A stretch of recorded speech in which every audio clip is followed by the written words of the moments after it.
ఈరోజు మనము శ్రీల ప్రభుపాదుల వారిచే వచించబడినటువంటి శ్రీమద్ భాగవతంలో తృతీయ స్కందము 8వ అధ్యాయము ఈరోజు మనం ఆరంభిస్తున్నాం. దాన్ని 8వ అధ్యాయం మొదటి 2 శ్లోకాల నుంచి చర్చించే ప్రయత్నం చేస్తాం. ఈ అధ్యాయం యొక్క శీర్షిక గర్భోదక సాయ విష్ణు నుండి బ్రహ్మోద్భవము. విదురుడు మైత్రేయ ముని అనేక రకమైన ప్రశ్నల్ని అడిగారు. దాదాపుగా భాగవత ధర్మానికి సంబంధించిన పరిపూర్ణమైన పరిజ్ఞానాన్ని అందించమని విదురుడు మైత్రేయుని అడిగినట్టుగా మనకి బాధపడుతుంది. ఎందుకనంటే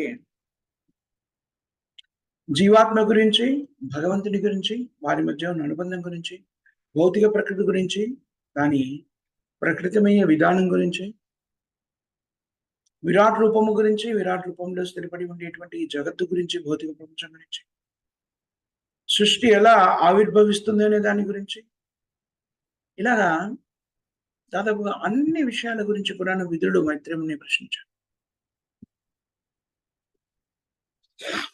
పూర్తిగా దాదాపు 2 అధ్యాయాలు కదా, 6 మరియు 7 2 అధ్యాయాల్లో కూడా విదురుడు మైత్రేయుని అనేక ప్రశ్నలతో సంధించారు. ఇప్పుడు అవన్నీ విన్న మైత్రేయుడు విదురునితో ఇలా పలుకుతున్నాడు. ముందుగా విదురుని ప్రశ్నలకి మైత్రేయుని అభినందిస్తున్నాడు. మీ వంశంలోని వ్యక్తులంతా కూడాను శ్రీకృష్ణుడి ఆ భక్తి కలవారై ఉన్నారు. కాబట్టి మీ వంశజులంతా కూడాను శ్రీకృష్ణుని ఆరాధనకి అర్హతని కలిగినట్టు.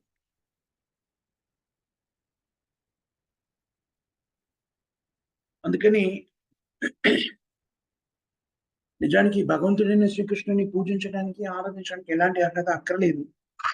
కానీ ఇక్కడ విదురుడు విశుద్ధమైన భక్తుల వంశంలో జన్మించాడు. కాబట్టి సహజంగానే కృష్ణుడి వైపు ఆసక్తి ఉండడము ఆశ్చర్యకరమేం కాదు అన్నట్టుగా మైత్రేయ ముని మనకి వివరిస్తున్నాడు.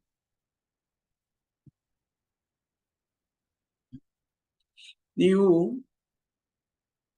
శ్రీకృష్ణుడి దివ్యలీలని వినాలని ఆసక్తి కనబరిచావు కదా, దానివల్ల ఏం జరుగుతుంది? నిజానికి ప్రకటితం చేయబడేటువంటి అన్ని రకాలైనటువంటి లీలలు నిత్యనూతనంగా ప్రకటితం కాబోతున్నాయి. అందుకని మైత్రేయుని ముందుగా విదురుని అభినందించారు. వంశ వైభవాన్ని ఉటంకిస్తూ ప్రశంసించారు.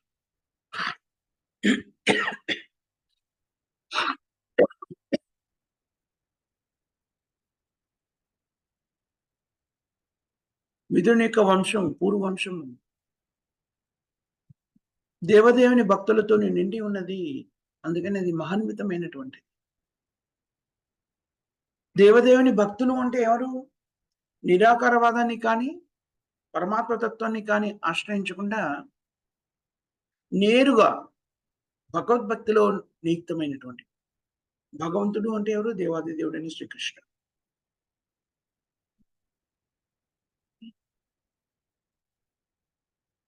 దేవాది దేవుడైన శ్రీకృష్ణునికి మరియు అతని విశుద్ధ భక్తులకి సేవను ఉనగూర్చడానికి సిద్ధపడినటువంటి వాళ్ళు ఈ వంశానికి చెందిన వాళ్ళు. విదురుడు కూడా అదే వంశంలోని వ్యక్తి కాబట్టి భక్తుల యొక్క కార్యక్రమం ఏమై ఉంటుంది? శ్రీకృష్ణు యొక్క దివ్య లీలని వ్యక్తీకృతం చేయడము, నిత్యనూతనం చేయడము, సామాన్యులందరికీ అందించడం అనే కార్యక్రమం. అదే ప్రక్రియలో నువ్వు కూడా నిమగ్నమైన విదురా అని మైత్రేయుడు చెప్తాను. ఎందుకంటే మైత్రేయునికి తెలుసు, విదురుడు అడుగుతున్న ప్రశ్నలో చాలా వాటికి విదురుని కూడా సమాధానాలే తెలుసును. కానీ శ్రీకృష్ణుని దివ్య లీలలు ప్రకటితం అవడానికి, తద్వారా దాని గురించి చర్చ జరగడం ద్వారా ఏం జరుగుతుంది? నిత్యనూతనంగా శ్రీకృష్ణ దివ్య లీలలు జనులందరికీ కూడా ప్రకటితం చేయబడతాయి. ఆ కార్యక్రమంలోనే విదురుడు కూడా నియుక్తమై ఉన్నాడు అని చెప్తున్నాడు. అందుకని మనం చెప్పుకుంటాం కదా, శ్రీమద్ భాగవతంలో నవవిధ భక్తుల్లో శ్రవణం, కీర్తనం, విష్ణు స్మరణం. శ్రవణం జాగ్రత్తగా వినడం ద్వారా కూడాను మనం పరిపూర్ణతను సిద్ధించుకుంటాం. పరీక్షిత్ మహారాజ్ అదే విధంగా పరిపక్వతని సిద్ధించుకున్నారు అనే విషయం మనము అనేక పర్యాలు చర్చించుకున్నాం. ఎవరైనా సరే ఏ విషయాన్ని గురించైనా శ్రద్ధగా, ఆసక్తితో విన్నారనుకోండి, తప్పకుండా కొన్ని రకాలైన సందేహాలు ఉద్భవించడం అనేది జరుగుతుంది. ఆ సందేహాల నివృత్తి కూడా జరిగిందనుకోండి, విషయానికి సంబంధించిన పరిపూర్ణమైన పరిజ్ఞానం మనకు లభిస్తుంది. భగవంతునికి సంబంధించినటువంటి విషయాల్ని చర్చిస్తున్నప్పుడు శ్రద్ధగా వినేటువంటి వ్యక్తులు ఖచ్చితంగా కొన్ని రకాల సందేహాలను వెలిబుచ్చుతుంటారు. అలాగే పరీక్షిత్ మహారాజు కూడాను సుఖదేవ గోస్వామి ద్వారా భాగవతాన్ని అధ్యయనం చేస్తున్నాడు. భాగవతాన్ని శ్రద్ధగా ఆలకిస్తున్నాడు. నిజానికి శ్రవణం చేస్తున్నాడు. ఆ ప్రక్రియలో భాగంగా ఎంత ఆసక్తితో విన్నారు అంటే అనేక రకమైన ప్రశ్నల్ని సంధించారు. ఆ ప్రశ్నల కారణంగా సుఖదేవ గోస్వామి శ్రీకృష్ణుని దివ్య లీలల్ని ఇంకా వివరంగా చెప్పగలిగారు. అది ఎంత ఉపయుక్తమైందంటే సామాన్య జనులందరికీ కూడాను భాగవత కథగా ప్రకటితం చేయబడి దాన్ని అధ్యయనం చేసిన ప్రతి వాళ్ళు కూడా శుద్ధీకరించబడేటువంటి స్థాయిలో అది పరిణతి చెందిపోయింది. అది నిజానికి భగవంతుడైన శ్రీకృష్ణుని యొక్క దివ్యమైనటువంటి లీల. కాబట్టి కేవలం దాన్ని వింటే మాత్రమే వ్యక్తులంతా కూడా పరిపూర్ణతని సిద్ధించుకోగలుగుతారు. నిత్యం భాగవత సేవయ. అందుకని మైత్రేయుని ఎలాంటి భావంలో ఉన్నాడు? విదురుడు విశుద్ధమైన భక్తుడు. అనేక మంది భక్తులు ఉద్భవించినటువంటి వంశానికి చెందినవాడు. కాబట్టి సహజంగానే శ్రీకృష్ణుని లీలలు ప్రకటితం చేయడం, సామాన్య జనులకు కూడా అవగతం చేయడం కోసమని విదురుడు ఈ ప్రశ్నలు నన్ను అడుగుతున్నాడు అనేటువంటి భావాన్ని మైత్రేయుడు వ్యక్తీకరించాడు. అందుకనే ఇక్కడ నా శిష్యుడు కాబట్టి నా ఆధీనంలో ఉన్నాడు ఇలాంటి భావన లేదు మైత్రేయునికి. మైత్రేయుడు విదురుని సాంగత్యంతో ఆనందానికి లోనయ్యాడు. విదురునితో తన సాంగత్యము అత్యంత వాంఛనీయమైనదిగా భావించాడు మైత్రేయుడు. ఎందుకని? భగవద్భక్తి వైపు మనిషిలో నిద్రాణంగా ఉన్నటువంటి ఉన్ముఖత, అంటే భగవద్భక్తిని చేయాలి, భగవంతుని సేవలో నిత్యం వెంటాలనేటువంటిది జీవాత్మలందరిలో కూడా ఉండేటువంటి అంతర్గతంగా ఉండేటువంటి ఒక నిగూఢమైన భావన. అది ఎప్పుడు జాగృతమవుతుంది? ఇలాంటి విశుద్ధమైన భక్తుల యొక్క సాంగత్యం లభించినప్పుడు అది వృద్ధి చెందడానికి అవకాశం ఏర్పడుతుంది. ఇప్పుడు చూడండి, విదురుడు అడిగిన ప్రశ్నలకి మైత్రేయమని చెప్పే సమాధానాల వల్ల భగవంతునికి సంబంధించిన దివ్యమైన చర్చించే అవకాశం ఏర్పడింది మైత్రేయునికి. తద్వారా మైత్రేయముని ఆనందానికి లోనయ్యారు. గురువుగా ఉండేటువంటి వ్యక్తుల యొక్క స్థితి అది. గురువులు ఎప్పుడు కూడాను, నిజమైనటువంటి ప్రామాణిక గురువులు తమ శిష్యుల్ని తమకన్నా తక్కువ కానీ లేకపోతే తమ సేవకులుగాను భావించడం. నిజానికి గురువు తన శిష్యులకి తానే సేవకుడిగా భావిస్తాడు. నిజంగా అలాగే భావించాలి కూడాను. అది సత్యం కూడాను. ఎందుకనంటే జీవాత్మలన్నీ కూడా భగవంతుని యొక్క అంశాలు.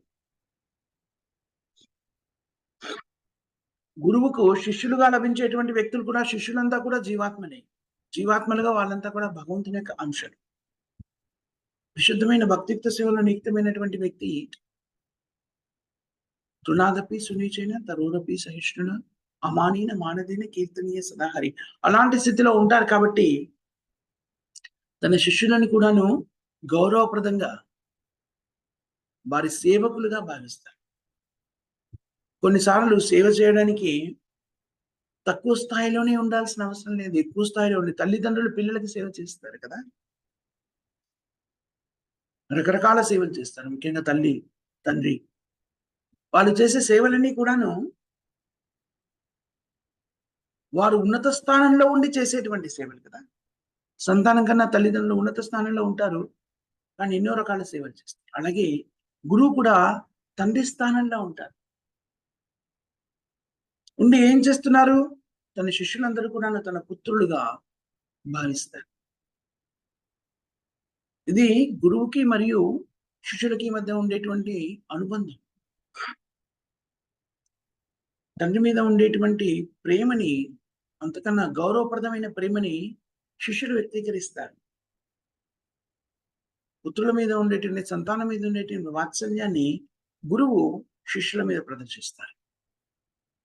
అందువల్ల గురు శిష్య బంధం ఏదైతే ఉందో అది చాలా పవిత్రమైనటువంటిది, శాశ్వతమైనటువంటిది. అది ఆధ్యాత్మిక స్థానంలో నియంకృతం చేయబడింది. ఆధ్యాత్మికమైనటువంటి అనుబంధం. బాహ్య రూపంలో ఎలాంటి స్థితిగతులతో ఉన్నా కూడాను ఆధ్యాత్మిక స్థాయిలో గురు శిష్యుల బంధము శాశ్వతమైనది. అందుకని గురువు ఎప్పుడు కూడాను శిష్యుడికి అందించేటువంటి ఆధ్యాత్మిక పరిజ్ఞానం కానివ్వండి, ఆధ్యాత్మిక పురోగతికి ఇవ్వబడే సూచనలు కానివ్వండి, ఏ భావనతో ఇస్తాడు? వాత్సల్య భావంతోని, ప్రేమయుక్తంగా ఇవ్వడం జరుగుతుంది. అంతేకాదు తను సేవకుడు అనే భావనతోని. అలాంటి భావనతోని భక్తియుక్త సేవలో నిత్యం చేయడం జరుగుతుందనుకోండి. శిష్యులంతా కూడాను ప్రామాణికమైన భక్తులుగా, విశుద్ధమైన భక్తులుగా పరిణతి చెందడానికి దోహదం చేస్తుంది. ఎందుకనంటే భక్తి అంటే ప్రేమతో కూడుకున్నటువంటిది. బలపూర్వకంగా చేసేటువంటి కార్యం కాదు. భక్తి అంటే ఏమని చెప్పుకున్నాం మనం? భగవంతుడైన శ్రీకృష్ణుడికి చేసేటువంటి సేవ. ఆ సేవ ఎలా ఉండాలి? కృష్ణుడికి ఆనందాన్ని కలిగించేదే అంట. అది మాత్రమే నిజానికి భక్తియుక్త సేవ. మిగిలినవన్నీ కూడా ఇతరులకు చేసేటువంటి సేవలని భక్తియుక్త సేవ అనడానికి ఆస్కారం లేదు. కేవలం భక్తి అనే పదాన్ని ఎప్పుడు వినియోగించవచ్చును? శ్రీకృష్ణుని కోసం చేసేటువంటి కార్యాలు, శ్రీకృష్ణుని కోసం ఎలాంటి కార్యాలు చేయాలి? శ్రీకృష్ణుడి ఆనందం కోసం చేసే కార్యక్రమాలన్నీ కూడాను భక్తియుక్త సేవ. సేవ అనేటువంటిది ఎప్పుడు కూడాను ఫలీకృతమయ్యేది, లేకపోతే పరిపక్వతను సిద్ధించుకునేది ఎప్పుడు? అది ప్రేమయుక్తంగా నిర్వహించబడినప్పుడే దానికి పరిపక్వత. సేవ అనే దాంట్లో అంతర్లీనంగా ఉన్నటువంటి భావన ఏమిటి? ప్రేమ.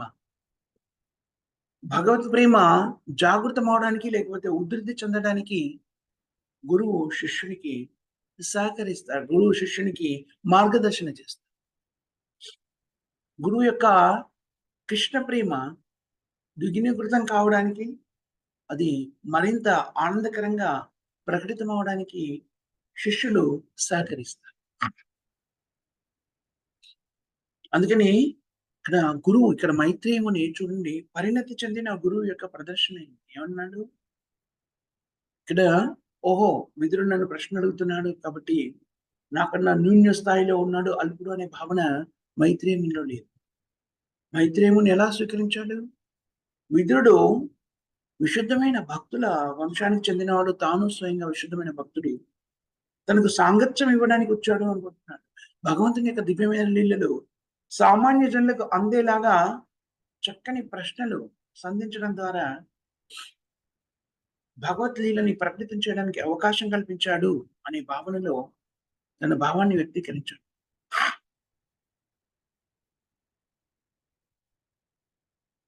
అందుకని అత్యంత ఉత్సాహంగా, ఆనందభరితంగా మైత్రేయుని విదురుడితో ఏమంటున్నాడు? భౌతికమైన ఆకాంక్షతోని లేశమాత్ర సుఖము కొరకై తీవ్రముగు దుఃఖములందు చిక్కుబడి వారి లాభము కొరకై దేవదేవునిచే ప్రత్యక్షంగా ఋషులకు బోధింపబడినటువంటి భాగవత పురాణముపై ప్రవచించుటను నేను ఇప్పుడు ఆరంభించును. భాగవతం గురించి నేను ప్రస్తావిస్తాను. నిజానికి విదురుడు అడిగిన ప్రశ్నలన్నిటికీ సమాధానమే భాగవతము అనేటువంటిది మానవ జీవితంలో వ్యక్తులంతా కూడాను అనుభవించేటువంటి అన్ని రకాల సమస్యలకి పరిష్కారంగా అందించు. భాగవతాన్ని రచించడమే అందుకోసం రచించు.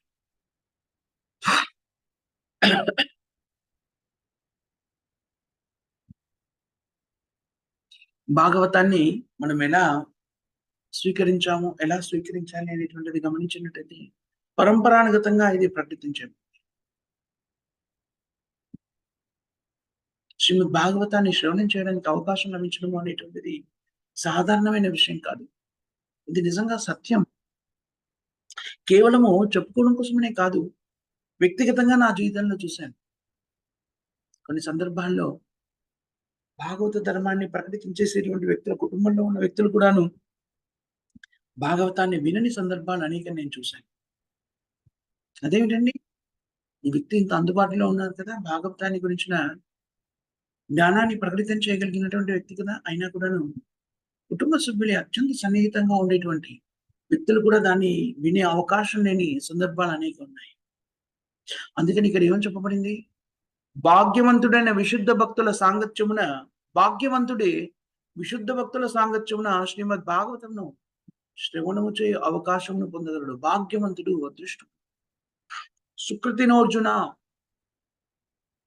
బహూనాం జన్మనాం అంటే జ్ఞానవాన్నాం.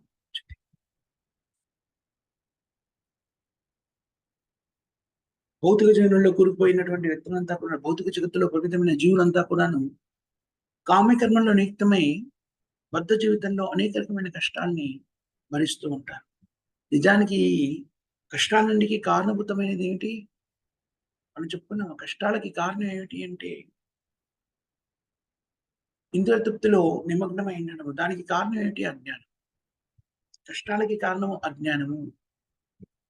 అజ్ఞానము అంటే ఏమిటి? నన్ను నేను ఈ శరీరంతో గుర్తించడం అజ్ఞానం. నన్ను నేను ఈ శరీరంతో గుర్తించినప్పుడు నేను చేసే కర్మలన్నీ కామ్య కర్మలై ఉంటాయి కదా! ఈ శరీరం యొక్క ఆనందం కోసం నేను చేస్తాను. ఇంద్రియ తృప్తి కోసం చేస్తాను. దేహాత్మ బుద్ధితో ప్రక్రియలన్నీ నిర్వహించడం జరుగుతుంది. ఆత్మ అంటే నేను అంటే ఈ దేహం అనేటువంటి మిథ్యాభావంలో అనేక రకమైనటువంటి వ్యక్తులతో అనుబంధాన్ని, సంబంధాన్ని అనొచ్చు. రకరకాలైనటువంటి భౌతిక ఆసక్తుల మీద అనురక్తిని కలిగి ఉండడం మిథ్యాసక్తి. చూడండి, జాగ్రత్తగా గమనించినట్టయితే వ్యక్తులు భౌతిక జగత్తులో తాము పొందేటువంటి అనుభూతులు, సంపత్తి అవన్నీ కూడాను శాశ్వతంగా తాము అనుభూతి చెందగలము అనేటువంటి భావనలో ఉంటారు. ఈ మిథ్యా భావన ఎంత బలత్కరంగా ఉంటుందంటే, దృఢత్వంతో ఉంటుందంటే ఒక జన్మ కాదు. జీవాత్మ అనేక జన్మలు ఈ భావన మూలంగా దుఃఖాన్ని అనుభవిస్తారు చూడండి. నేను ఈ శరీరం అనే భావన కలిగినంత కాలం కూడాను వ్యక్తులంతా కూడాను దేహాత్మ బుద్ధితో కార్యక్రమాలు నిర్వర్తిస్తారు. అంటే ఇంద్రియ తృప్తిలో నియుక్తులవుతారు. అలా ఇంద్రియ తృప్తిలో నియుక్తులై భౌతిక వాంఛల మీద ఆసక్తిని కలిగి ఉన్నాళ్ళు కూడా మనం చెప్పుకున్నాము. జీవాత్మ మరో జన్మ స్వీకరించాల్సిన అగత్యమే. ఈ మిథ్యాసక్తులందు మూర్ఖత, అజ్ఞానముకి నిదర్శనం. ఎలాంటి భావన? భౌతిక సంపత్తి శాశ్వతంగా నాతో ఉంటుంది అనేటువంటి భావన. చాలా శక్తివంతమైనటువంటి వ్యాఖ్యానాన్ని ఇక్కడ మనకి విశదీకరించి చెప్పారు. దీని మీద మనము ఈ రోజంతా కూడా మననం చేయవచ్చు. భౌతిక సంపత్తితో ఎల్లకాలము కూడి ఉండగలమనేటువంటి మిథ్యా భావన అనేటువంటిది ఎంత శక్తివంతంగా ఉంటుంది అంటే, జన్మ జన్మాంతరాలుగా మనము దుఃఖానికి కారణమైనటువంటి అనేక రకమైనటువంటి శరీరాల్ని పొందడానికి ఈ మిథ్యా భావన కారణభూతం.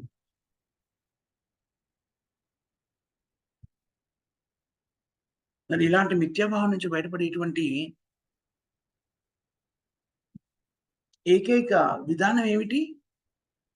శ్రీమద్ భాగవతంతో గ్రంథంతో కానీ, వ్యక్తి భాగవతము, పుస్తక భాగవతము అని చెప్తారు. భాగవతం పుస్తకము. భాగవత ధర్మం ప్రకారంగా జీవితాన్ని జీవించేటువంటి వ్యక్తి, వ్యక్తి భాగవతుడు అని చెప్తారు. శ్రీమద్ భాగవతంతో కానీ, వ్యక్తి భాగవతునితో కానీ సాంగత్యం ఏర్పడి వారితో కలయిక ఏర్పడినట్లయితే ఆ వ్యక్తి భవబంధన నుంచి ముక్తుడవుతాడు. నిత్యం భాగవత సేవయా. నిత్యం భాగవత సేవ ఎలా చేయవచ్చును? విశుద్ధమైన భాగవతుడు. వ్యక్తి భాగవతము అంటే భాగవతము గ్రంథంలో చెప్పబడినటువంటి ధర్మం ప్రకారంగా తన జీవితాన్ని నిర్వహించుకునేటువంటి వ్యక్తి, విశుద్ధమైనటువంటి భక్తుడు, వ్యక్తి భాగవతుడు.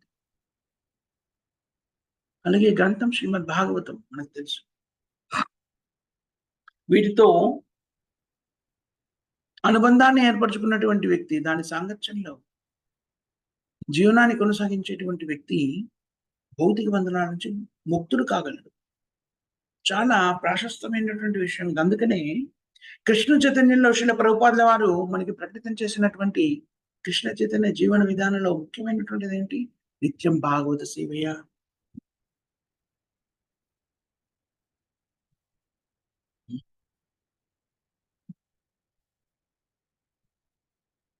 అందుకనే భాగవతాన్ని గురించి వింటే చాలు.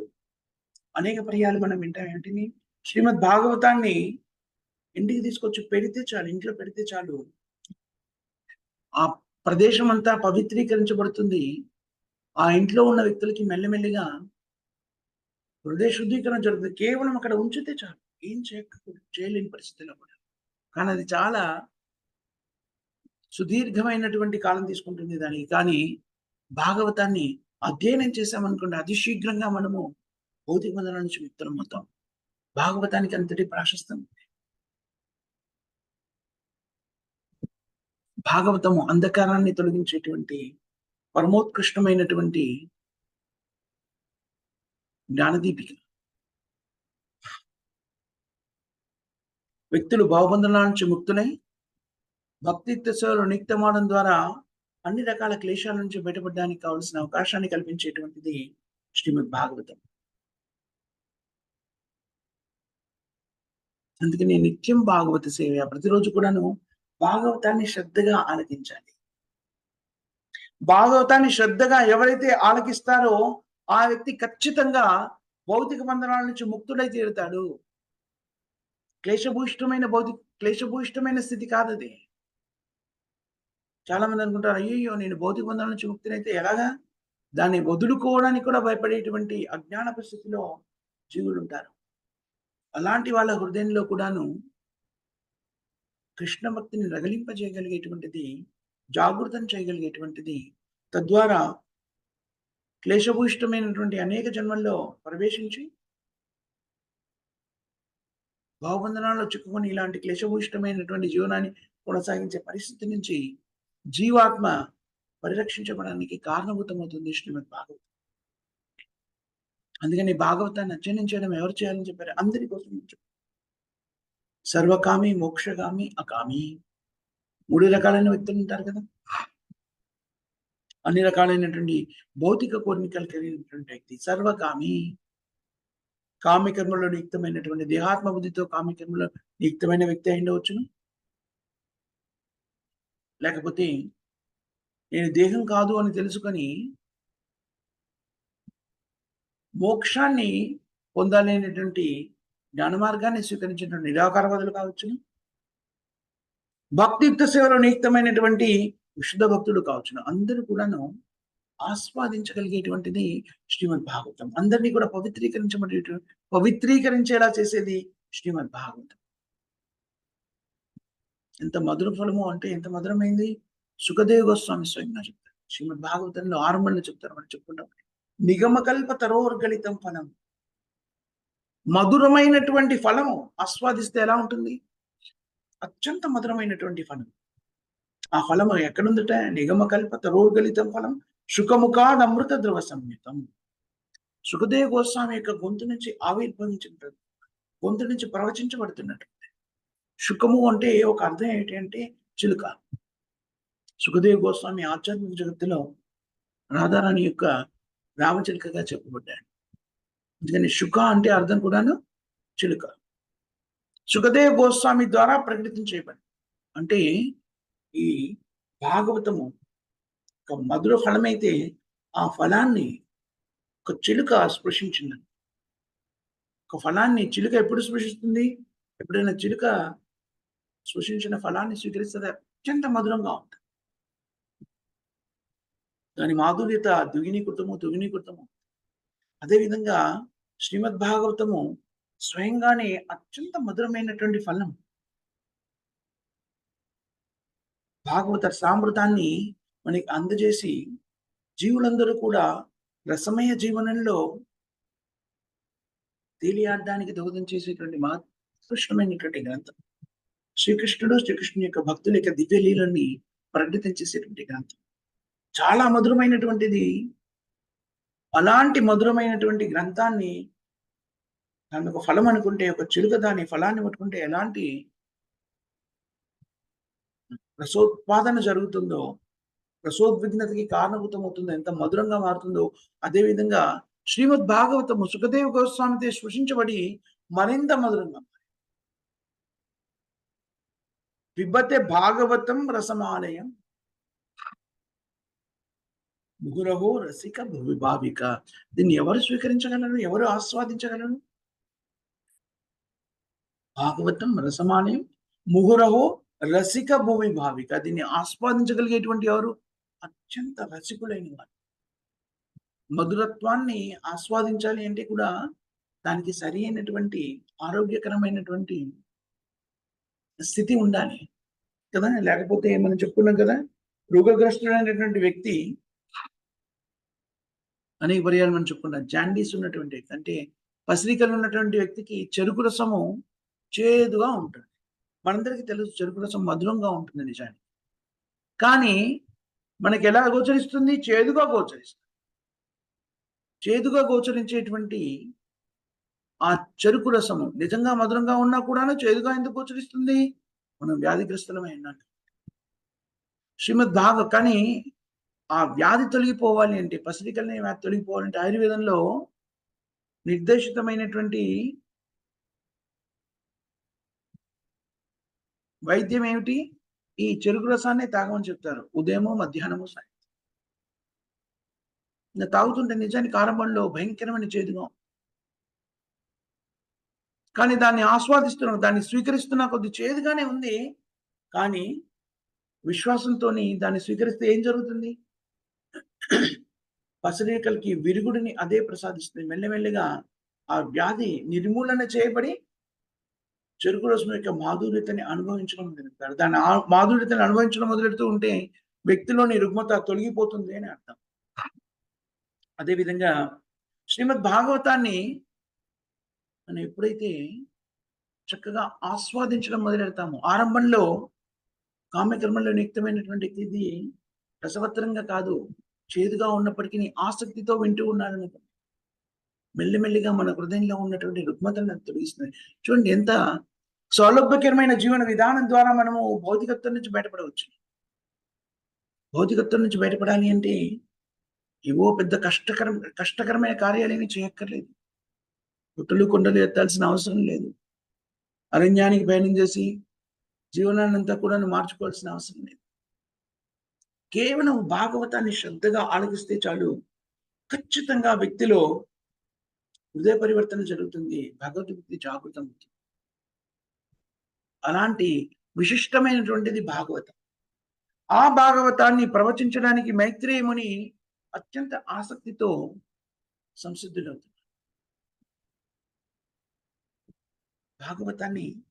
భాగవతం దాన్ని వివరించితే బాగవుతాము అని కూడా వస్తుంది. ఎవరో ఒక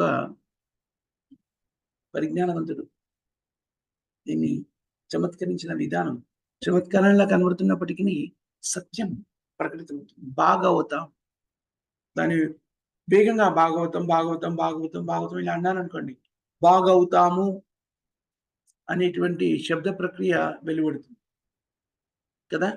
అలాంటి శబ్దం ఉత్పన్నమవుతుంది. బాగవుతాం అంటే బాగుపడతాము. బాగుపడటము అంటే ఏంటి? భౌతిక జీవనం నుంచి బయటపడటం. అది శ్రీమద్ భాగవతం మనకు అందజేస్తుంది.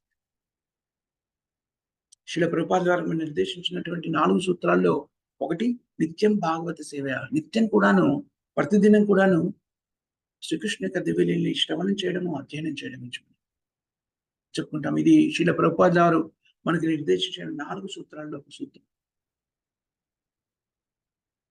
కృష్ణ చైతన్యాన్ని మన జీవనంలోకి స్వీకరించడము అంటే శ్రీమద్ భాగవతాన్ని నిత్యం అధ్యయనం చేయడము, శ్రవణం చేయడము, కీర్తన చేయడం కూడాను దానిలో ఒక భాగం. అందుకని కృష్ణ చైతన్యాన్ని స్వీకరించిన వాళ్ళంతా కూడాను నిష్ఠగా శ్రీల ప్రభుపాద వారి నియమాల్ని పాటించాలి. దాంట్లో మొట్టమొదటి నియమం ఏమిటి? హరే కృష్ణ మహామంత్రాన్ని నిష్టగా జపించడం. దానివల్ల 2 ప్రక్రియలు ఏర్పడతాయి. హరే కృష్ణ, కృష్ణ కృష్ణ హరే హరే, హరే రామ, రామ రామ హరే హరే. మహామంత్రాన్ని జపించడము అంటే భగవంతుని నామాన్ని కీర్తన చేయడము, దాన్ని శ్రద్ధగా వినాలి అనేటువంటిది ఉంది కదా మనకి సూచన. మనం జపిస్తున్న నామాన్ని మన చెవులతో మనం వినాలి. అంటే శ్రవణం కూడా చేస్తుంది. హరే కృష్ణ మహామంత్రాన్ని జపించడం ద్వారా 2 ప్రక్రియలు పరిపూర్ణమవుతుంది. రెండవ నిబంధన ఏమిటి? ఈ హరే కృష్ణ మహామంత్రం ఎన్నిసార్లు జపించాలని చెప్పబడింది? 108 సార్లు ఈ నామాన్ని జపిస్తే ఒక జపమాల అవుతుంది. అలాంటివి కనీసంగా 16 జపమాలను పూర్తి చేయాలి ప్రతిరోజు అని శ్రీల ప్రభుపాద వారు నిర్దేశించారు. ఆ ప్రక్రియలో మనము నిష్టగా భాగస్థులమైనట్టయితే, దాన్ని స్వీకరించినట్టయితే, అంతేకాకుండా శ్రీల ప్రభుపాద వారు ఇంకా 3 నియమాలు పాటించవలసిందని చెప్పారు. రెండవ నియమం ఏమిటి? కృష్ణ ప్రసాదాన్ని మాత్రమే స్వీకరించడం. మనం భుజించే ప్రతి పదార్థం కూడా కృష్ణుడికి సమర్పించినదే అయి ఉండాలి. కృష్ణుడికి దేన్ని సమర్పించగలుగుతామో శాకాహారాన్ని మాత్రమే సమర్పించాలి. దాంట్లో నీళ్లు, వెల్లుల్లి, మష్రూమ్ ఉండకూడదు. ఇవన్నీ కూడా సక్రమంగా నిర్వర్తించబడాలి అంటే, అలాంటి వ్యక్తిత్వం కలిగిన వ్యక్తులతో సాంగత్యం చేసినప్పుడు అది సులభతరం అవుతుంది. దానికి విభిన్నమైన మనస్తత్వాన్ని కలిగిన వ్యక్తులతో సాంగత్యం చేస్తూ ఈ కార్యక్రమాలు చేయాలంటే కష్టతరం అవుతుంది. అది చేయలేని కూడాను అతి సులభంగా దీన్ని దూరం అయిపోతాం. అందుకని మూడో నియమం ఏంటి? భక్తుల సాంగత్యంలో ఉండాలి. అభక్తులకి దూరంగా ఉండాలి. చాలా ముఖ్యమైన నియమం. అభక్తుల సాంగత్యంలో ఉన్నామనుకోండి, మెల్లిమెల్లిగా మనం కూడాను వాళ్ళకు అభక్తి మీద లేకపోతే భౌతికత్వం మీద ఎంతటి దృఢత్వం ఉంది అనే దాని మీద, మనకి భక్తి మీద ఉండే దృఢత్వం కన్నా వాళ్ళకి దేహాత్మ బుద్ధి మీద ఉండే దృఢత్వం ఎక్కువగా ఉందనుకోండి, మనం అటువైపు ఆకర్షితమై లాగివేయబడతాం. అందుకని అభక్తుల సాంగత్యం భక్తుల సాంగత్యంలో ఉండాలి. భక్తులు ఏం చేస్తుంటారు? భగవద్భక్తులు స్థిరపడి ఉంటారు. భగవంతునికి సంబంధించిన దివ్యలీలని శ్రవణం చేస్తుంటారు, కీర్తన చేస్తుంటారు, సేవలు నిత్యమైంటారు. కాబట్టి ప్రత్యేకమైన ప్రయత్నం లేకుండా మనం కూడా అలాంటి కార్యక్రమాలను నాలుగవది ముఖ్యమైనది ఏంటి? నిత్యం భాగవత్ సేవ. ప్రతిరోజు కూడాను శ్రీకృష్ణ యొక్క దివ్యలీలని శ్రవణం చేయడం, కీర్తన చేయడం చాలా ముఖ్యమైనటువంటి విషయం. చాలా మంది విషయంలో ఏ కార్యక్రమం చేయడం, భక్తిలోని ఇతర కార్యక్రమాలను స్వీకరించడానికి ముందు, పరిపూర్ణంగా కృష్ణ చైతన్యాన్ని వాళ్ళ జీవితంలోకి అన్వయించుకోవడానికి ముందు శ్రవణ కార్యక్రమం ఎంతగానో తోడ్పడుతుంది కదా. అందుకని శ్రీమద్ భాగవతాన్ని ప్రతిరోజు, అందుకని మనం వ్యక్తులు ఆరంభ దృష్టిలో ఎవరైనా కలిసామనుకోండి, కృష్ణ చైతన్యం వాళ్ళకి ఇవ్వడానికి మనం ఏం చెప్తాం? భగవద్గీత భాగవతం క్లాసులకి రండి, వినండి, శ్రవణం చేయండి. భగవంతుని యొక్క వాక్కులు భగవంతునికి సంబంధించిన వాక్కులు మనం విన్నట్టయితే మన హృదయ శుద్ధీకరణ జరుగుతుంది. మనం ఏం చేయాలో మనకి పోతుంది. ఇవి 4 చేయవలసిన కార్యక్రమాలు. చేయకూడని 4 కార్యక్రమాలు ఉన్నాయి. మాంసభక్షణ చేయకపోవడము, మత్తు పానీయాలు సేవించకుండా ఉండడము, దాంట్లో టీ, కాఫీలు కూడా మిళితం చేయబడ్డాయి, వాటిని కూడా సేవించకుండా, జూదం ఆడకుండా ఉండడము, మత్తు పానీయాలు సేవించకుండా ఉండడంలో టీ, కాఫీలు, ఇంకా ఏంటది పొగాకు ఇలాంటివి కూడా తాగకుండా, బీడీ, సిగరెట్ ఇలాంటివి తాగకుండా,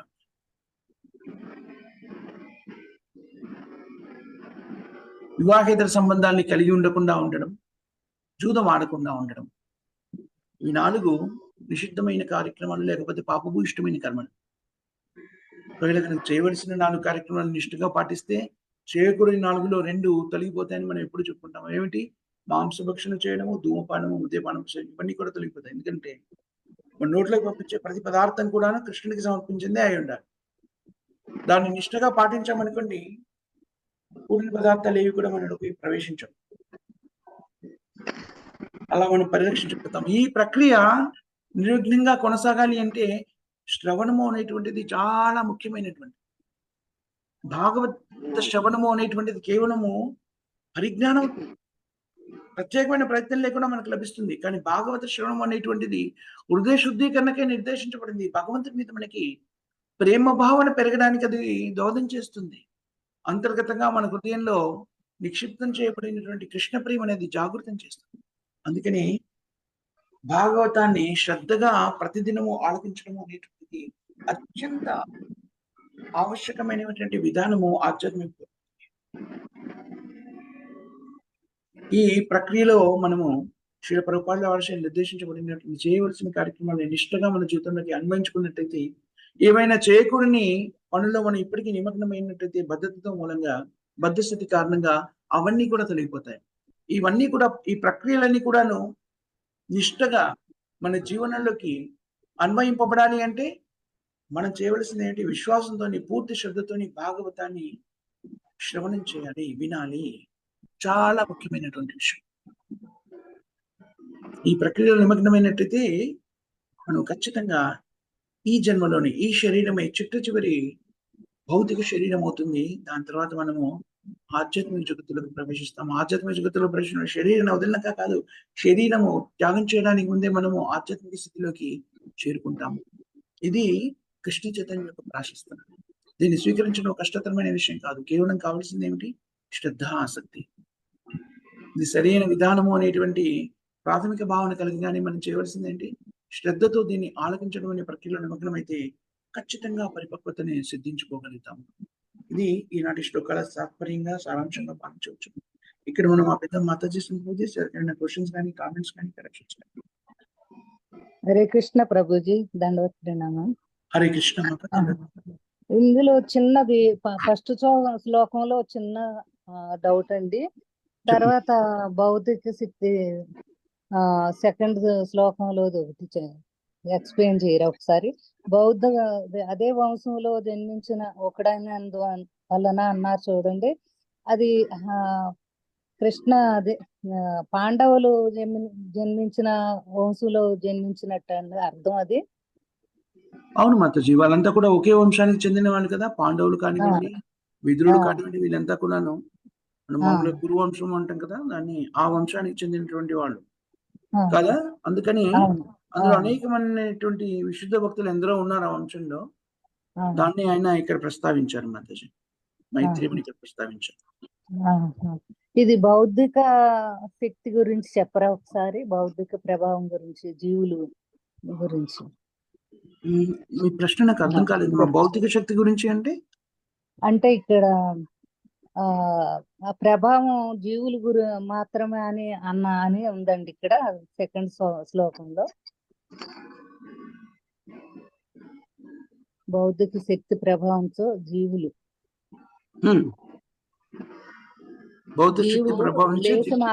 లేసు మాత్రం బౌద్ధికం కొరకు పలు కష్టములు పడుదురని ఉందండి. లేశమాత్ర సుఖము అంటే మనకి తెలుసు కదా మాతాజీ. లేశము అంటే అత్యల్పము, అత్యంత తక్కువ స్థాయిలో ఉన్నది లేశమాత్రం, ఎక్కువ కాదు. లేశము అంటే ఎంత అంటే ఆవగింజలో 100 వంత. అత్యంత అల్పము అని చెప్పడానికి లేశమాత్ర అనే పదాన్ని వినియోగిస్తారు. అత్యంత అల్పమైన సుఖాన్ని అనుభూతి చెందడం కోసమని జీవాత్మ తీవ్రతరమైన దుఃఖాన్ని స్వీకరిస్తుంది. మనకు తెలుసు కదా, భౌతిక జీవనంలో అత్యంత ఆనందాన్ని కలిగించే విషయము అని ఏదైనా ఉంది అంటే మనుషులంతా కూడా దేని చుట్టూ తిరుగుతారని చెప్పుకున్నాం, మైదీన సంతృప్తి చుట్టూ తిరుగుతూ ఉంటారు. మనం చేసే కార్యక్రమాలన్నీ కూడా అదే కేంద్ర బిందువుగా ఉంటుంది. చాలా మంది అయ్యో నాకు అలాంటిది ఏం లేదండి అనొచ్చు మొహమాటంగా. కానీ ఆత్మాలోకనం చేసుకున్నట్టయితే వ్యక్తులు చేసే కార్యక్రమాలన్నీ కూడాను మైదీన తృప్తి చుట్టే తిరుగుతూ ఉంటుంది కదా. అంటే క్షణికమైనటువంటి ఆనందం కదా అది.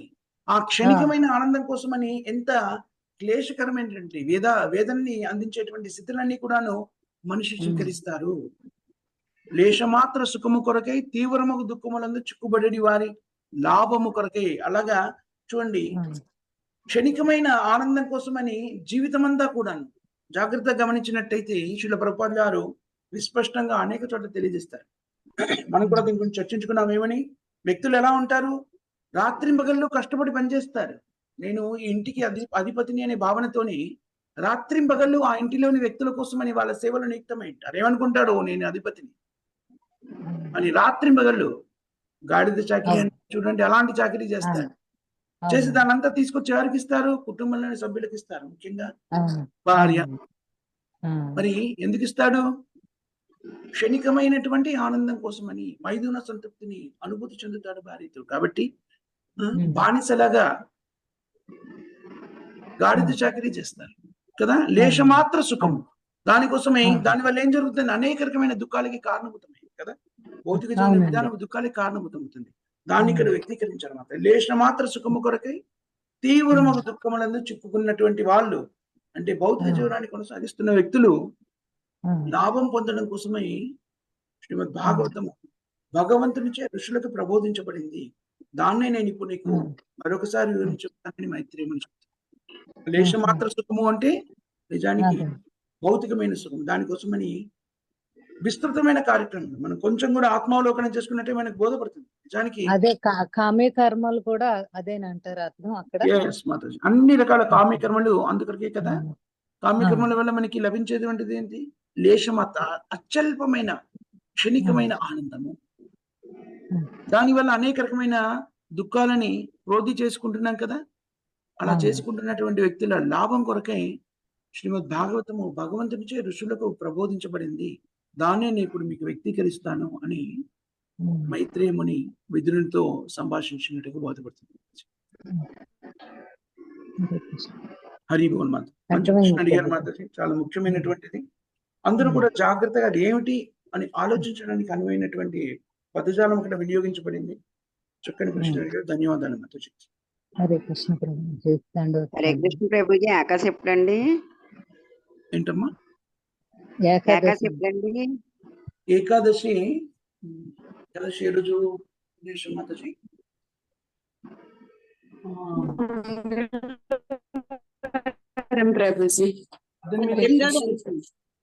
18th Mataji. 18th Prabhuji.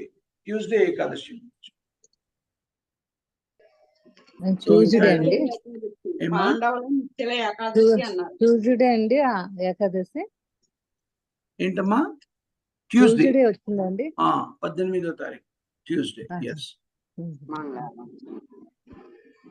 So ఇంకా ఎవరికి ఏమి క్వశ్చన్స్ లేకపోతే మనము ప్రేమిదం చెప్పుకోవడానికి ముందు ఈనాటి కార్యక్రమాలు ఒకసారి చెప్పుకుందాం. ఈరోజు ఆదివారం కదా మనకి, అందుకని 7:30 నుంచి 8 వరకు మనము హిందీలో ఇష్టాగోష్ఠి కార్యక్రమాన్ని ఏర్పరచుకుంటాము. 8 నుంచి కృష్ణ ప్రేసకి మాతాజీచే, తులసి కృష్ణ ప్రేసకి మాతాజీచే కృష్ణలీల వివరణ ఉంటుంది బాలబాలికలకి. అందరూ కూడా దానిలో భాగస్థులు అవ్వచ్చును. కృష్ణలీలలు కాబట్టి చాలా మధురంగా ఉంటాయి. దాని తర్వాత 10:30కి మళ్ళీ జపయజ్ఞ కార్యక్రమం ఉంటుంది. 10:30 నుంచి 11, 11 నుంచి 11:30 వరకు మనకి శ్రీల ప్రభుపాదుల వారి గ్రంథాల నుంచి విశ్లేషణాత్మక పఠనము, చర్చ జరుగుతుంది. అందరూ కూడా దాంట్లో భాగస్థులు అవ్వాల్సిందిగా విజ్ఞప్తి. దాని తర్వాత మళ్ళీ మనము ఆదివారం కాబట్టి ఈరోజు 4:30కేనా అమ్మా? 4:30 నుంచి మనము చైతన్య చరితామృతం నుంచి శ్రవణ కార్యక్రమం ఉంటుంది. 4:30 నుంచి 5:30 వరకు ఆ ప్రక్రియలో నిమగ్నం అవుతాము. 5:30 నుంచి 6 వరకు మళ్ళీ జపయజ్ఞ కార్యక్రమం. 6 నుంచి 7 వరకు తెలుగులో ఇష్టాగోష్ఠి ఉంటుంది. ఏమైనా ప్రశ్నోత్తరాలు ఉంటే దాని గురించి చర్చిస్తాము. వ్యక్తులు తమ భక్తులంతా కూడాను తమ అనుభూతుల్ని పంచుకోవచ్చును, కీర్తనలు చేయవచ్చును. ఈ విధంగా ఈరోజు రోజంతా కూడాను అనేక రకమైన ఆధ్యాత్మిక కార్యక్రమాలతో నిండి ఉంటుంది. కాబట్టి భక్తులంతా కూడాను ఈ ఆధ్యాత్మిక కార్యక్రమంలో భాగస్థులై కృష్ణ చైతన్యంతో రోజంతా గడపడుతుంది. ముఖ్యంగా చాలా మంచి ప్రశ్న అడిగారు మాతాజీ, లీలాదేవి మాతాజీ. ఆ ప్రశ్న గురించి అందరూ కూడా మననం చేయాలి. ఈ రోజు మనం చర్చించుకున్నాం, భాగవతాన్ని వినడం వల్ల ఎలాంటి పర్యవసానం లభిస్తుంది. ఆ లేశమాత్రపు సుఖం కోసమై వ్యక్తులు ఎన్ని రకాల క్లేశాలను అనుభవిస్తారు. ఈ రెండింటి గురించి మనం మననం చేసామనుకోండి, హృదయ శుద్ధీకరణకి కారణభూతం అవుతుంది. Thank you very much Mataji. ప్రేమగానే ఎవరు చెప్తారమ్మా? హరే కృష్ణ ప్రభు. హరే కృష్ణ మాత. చెప్పండి అమ్మా. జగద్గురు శ్రీ ప్రభుపాద్ కి జై. హరినామ సంకీర్తన కి జై. రామాచార్య హరిదాస్ ఠాకూర్ కి రామవైత భక్త బృంద కి శ్రీమద్ భాగవతం కి తిరుమల దాస్ ప్రభుజీ కి सुखन माता जी की जय, समूहित भक्त बंद की जय, శ్రీల ప్రభుపాద की जय. Thank you very much Mataji సంప్రభుజీ. శ్రీల ప్రభుపాద గారి గ్రంథాలను చర్చించే అవకాశం కల్పించారు. మీ అందరికి కూడా హృదయపూర్వక కృతజ్ఞతలు, ధన్యవాదాలు. హరే కృష్ణ.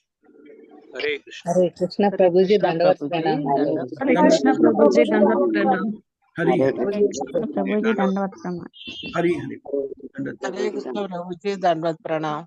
హరే కృష్ణ.